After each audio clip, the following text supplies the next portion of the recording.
ಹಳೆಯ ಚಿನ್ನದ ಒಡವೆನ ಅಧಿಕ ಬೆಲೆಗೆ ಮಾರಬೇಕೆ? ಅಂದ್ರೆ ಆಟಿಕಾಗೆ ಕಾಲ್ ಮಾಡಿ 8880300300. Attica gold company. ಇಂದು ಬೆಳ್ಳಂಬೆಳಗ್ಗೆ ಬೆಂಗಳೂರಿನಲ್ಲಿರೋ ಕೆಲ ಇಸ್ಲಾಂ ಧರ್ಮಕ್ಕೆ ಸೇರಿದ ಟ್ರಸ್ಟ್ಗಳ ಮೇಲೆ ಇಡಿ ಅಧಿಕಾರಿಗಳು ದಾಳಿ ನಡೆಸಿದ್ರು.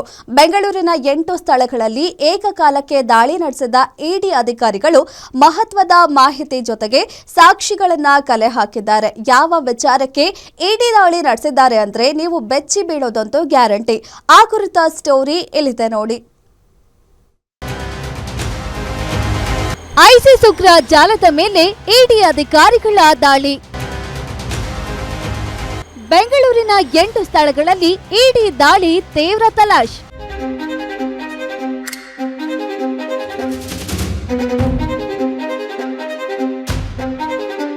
ರಾಜಧಾನಿ ಬೆಂಗಳೂರಿನಲ್ಲಿ ಇಂದು ಮುಂಜಾನೆಯಿಂದಲೇ ಜಾರಿ ನಿರ್ದೇಶನಾಲಯದ ಅಧಿಕಾರಿಗಳು ಹೈ ವೋಲ್ಟೇಜ್ ಶೋಧ ಕಾರ್ಯಾಚರಣೆ ಕೈಗೊಂಡಿದ್ದಾರೆ.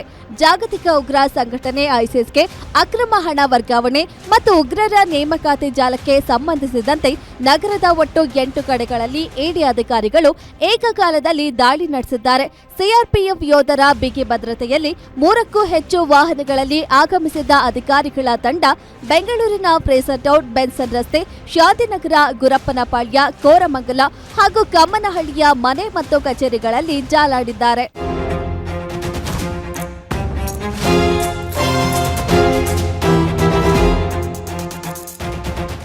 ಎನ್ಐಎ ಈಗಾಗಲೇ ದಾಖಲಿಸಿರುವ ಎಫ್ಐಆರ್ ಮತ್ತು 5 ಜನ ಆರೋಪಿಗಳ ವಿರುದ್ಧ ಸಲ್ಲಿಸಿರುವ ಚಾರ್ಜ್ ಶೀಟ್ ಆಧರಿಸಿ ಈಗ ಇಡಿ ರಂಗ ಪ್ರವೇಶ ಮಾಡಿದೆ. ತನಿಖೆಯ ಪ್ರಕಾರ ಇಕ್ರಾ ವೆಲ್ಫೇರ್ ಟ್ರಸ್ಟ್ ಮತ್ತು ಜಿಎಫ್ಎಂ ಟ್ರಸ್ಟ್ ಹೆಸರಿನಲ್ಲಿ ಕೋಟ್ಯಾಂತರ ರೂಪಾಯಿ ದೇಣಿಗೆ ಸಂಗ್ರಹಿಸಿ ಅದನ್ನ ಐಸಿಸ್ ಉಗ್ರ ಸಂಘಟನೆಗೆ ಬಳಸಲಾಗ್ತಿತ್ತು. ಬೆಂಗಳೂರಿನ ಮುಗ್ಧ ಯುವಕರನ್ನ ಗುರಿಯಾಗಿಸಿಕೊಂಡು ಇಕ್ರಾ ಕ್ಯಾಂಪ್ ಮತ್ತು ಕುರಾನ್ ಸರ್ಕಲ್ ಎಂಬ ಧಾರ್ಮಿಕ ಅಧ್ಯಯನ ಕೇಂದ್ರಗಳ ಹೆಸರಿನಲ್ಲಿ ಬ್ರೈನ್ ವಾಶ್ ಮಾಡಲಾಗ್ತಿತ್ತು.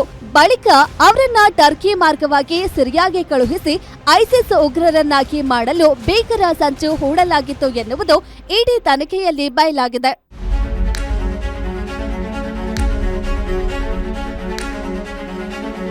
ಈ ಟೆರರ್ ಫಂಡಿಂಗ್ ಲಿಂಕ್ ಹಿಡಿದು ದಾಳಿ ನಡೆಸಿರುವ ಇಡಿ ಹಿರಿಯ ಅಧಿಕಾರಿಗಳು ಇಂದು ಶಾಂತಿನಗರದ ಲ್ಯಾಂಗ್ಫೋರ್ಡ್ ರಸ್ತೆ ಮತ್ತು ಬರ್ಲಿ ಸ್ಟ್ರೀಟ್ನಲ್ಲಿ ಬೀಡು ಬಿಟ್ಟಿದ್ದಾರೆ. ದಾಳಿ ನಡೆದ ಸ್ಥಳಗಳಲ್ಲಿ ಶಂಕಿತರ ಮೊಬೈಲ್, ಲ್ಯಾಪ್ಟಾಪ್ ಸೇರಿದಂತೆ ಪ್ರಮುಖ ಡಿಜಿಟಲ್ ಸಾಕ್ಷ್ಯಗಳನ್ನು ಜಪ್ತಿ ಮಾಡಲಾಗಿದೆ.